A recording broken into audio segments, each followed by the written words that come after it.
नमस्कार साथियों, मैं मनीष भारती संस्कृति आईएएस प्लेटफॉर्म पर आप सभी का स्वागत करता हूं। साथियों, अभी हम जिस मुद्दे पर चर्चा करेंगे वो हम सबके लिए प्रेरणादायक है।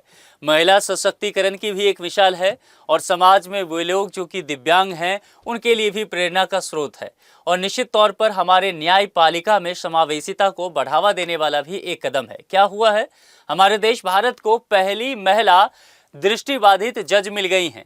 प्रश्न ये है कि अब ये किस राज्य में नियुक्ति की जाएंगी इनकी, यह भी हम विस्तार से चर्चा में लाएंगे। और देश के सुदूर दक्षिण में स्थित राज्य है केरल। केरल हाईकोर्ट ने ये सरकार के पास जो है इनकी नियुक्ति के लिए आगे जानकारी भेज दिया है। देखिए, हाल ही में केरल की दृष्टिबाधित तान्या नाथन, ध्यान रखिएगा, तान्या नाथन निश्चित तौर पर महिला सशक्तिकरण के लिए भी, दृष्टिबाधित जो लोग हैं उनके लिए भी और हम सभी के लिए एक प्रेरणा के स्रोत ये बनकर के सामने आई है। सभी को जीवन में कितनी भी कठिनाई हो लेकिन उससे आगे निकल करके अपने लक्ष्य तक कैसे पहुंचा जा सकता है, ये तान्या नाथन से हम सभी को सीखना चाहिए। और इन्होंने ये गौरव भी हासिल किया है और साथ ही ऐसा कह सकते हैं कि हम सभी को गौरवान्वित किया ऐसा करके।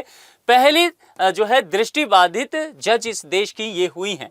केरल हाईकोर्ट ने इनका चयन किया है और चयन सूची अब राज्य सरकार को भेज दिया है और राज्य सरकार जल्द ही अब इन्हें नियुक्ति पत्र भी जारी कर देगी। देखिए, ये सब काम तब हुआ है, ये रास्ता तब निकला है जब सुप्रीम कोर्ट ने एक ऐतिहासिक फैसला दिया था।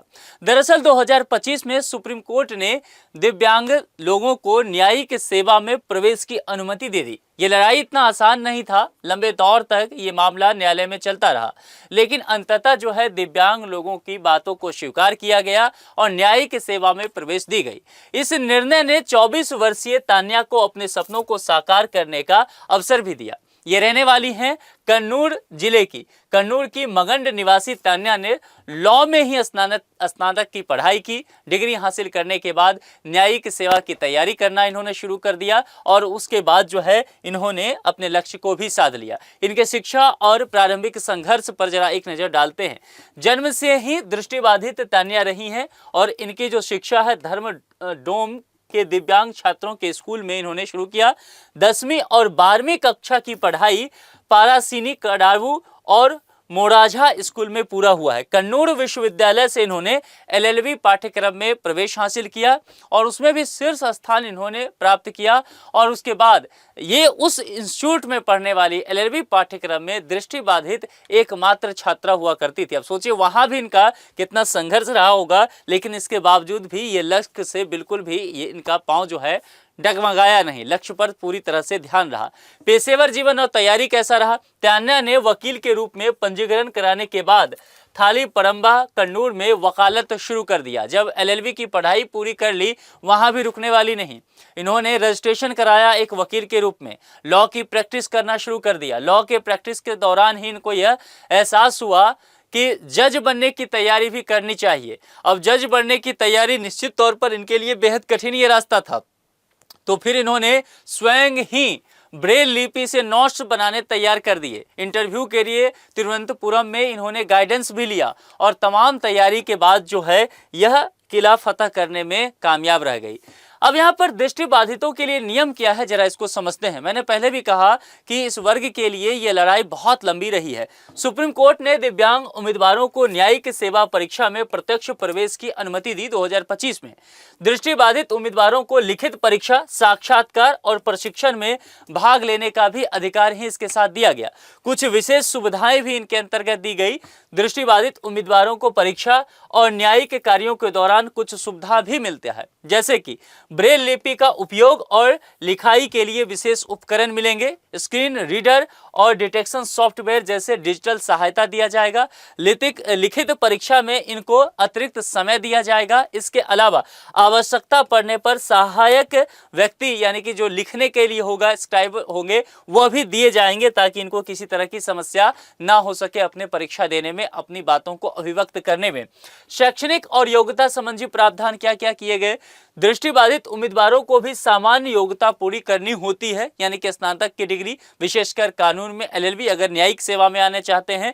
राज्य न्यायिक सेवा परीक्षा के लिए न्यूनतम आयु और अन्य शर्त इनके लिए तय की जाती है, उसके आधार पर ही ये प्रवेश कर सकते हैं।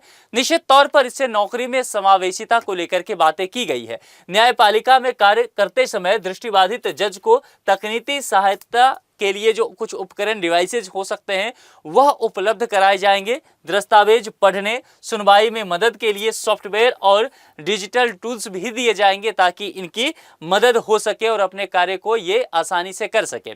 विवादों और न्यायपालिका में एक तरह से समझ सकते हैं कि समान अवसर मिला है। सुप्रीम कोर्ट ने यह स्पष्ट किया है कि दिव्यांगता किसी भी योग्यता को बाधित नहीं करेगी, बल्कि उन्हें न्यायिक सेवा में शामिल करने के लिए उचित कदम उठाए जाएंगे। यह आदेश इक्वल अपॉर्चुनिटी नॉन डिस्क्रिमिनेशन के सिद्धांतों के भी अनुरूप है। और तान्या ने जो काम किया है, निश्चित तौर पर यह हम सब कह सकते हैं कि एक तरह से जो महिला सशक्तिकरण की बात की जाती है, महिला सशक्तिकरण को तो पुष्ट किया ही है। और वे लोग जो वंचित समुदाय से आते हैं, दिव्यांग वर्ग से आते हैं, उनके लिए भी एक बहुत बड़े मोटिवेशन के तौर पर यह देखी जाएगी। और हम सब के लिए, हम सब लोगों के लिए, देशवासियों के लिए यह निश्चित तौर पर गर्व का विषय होना चाहिए। अब इस पर एक प्रश्न है, तान्या नाथन किस राज्य की निवासी हैं जो देश की पहली दृष्टिबाधित न्यायाधीश बनने जा रही हैं? 4 विकल्प आपको दिया गया है। अगर आपने ध्यान से सुना होगा तो मैंने इस पर चर्चा किया है, आप कमेंट बॉक्स में लिख करके बताएंगे। अंत में आपके लिए एक सूचना है, संस्कृति IAS के द्वारा हाइब्रिड बैच प्रयागराज में शुरू किया जा रहा है। यह इंग्लिश मीडियम का बैच होने वाला है। अभी तक आप संस्कृति IAS के हिंदी मीडियम से जुड़े रहे हैं, अब इंग्लिश मीडियम की बारी है। संस्कृति IAS ने इसमें भी बैच लॉन्च कर दिया है। ये GS का फाउंडेशन बैच है। UPSC और UPPCS ये 2 कोर्स अभी लाए गए हैं। अगर यहाँ पर देखा जाए तो पहले जो 250 स्टूडेंट होंगे नामांकन लेने वाले, उनके लिए फी केवल 25,000 रखा गया है। यानी कि वैसे फी 1,30,000 हुआ करता है, लेकिन आप फर्स्ट ऑफ ऑल अगर मतलब 250 में आते हैं, 250 स्टूडेंट में, तो आपको 1,30,000 देने की आवश्यकता नहीं है, केवल और केवल 25,000 ही।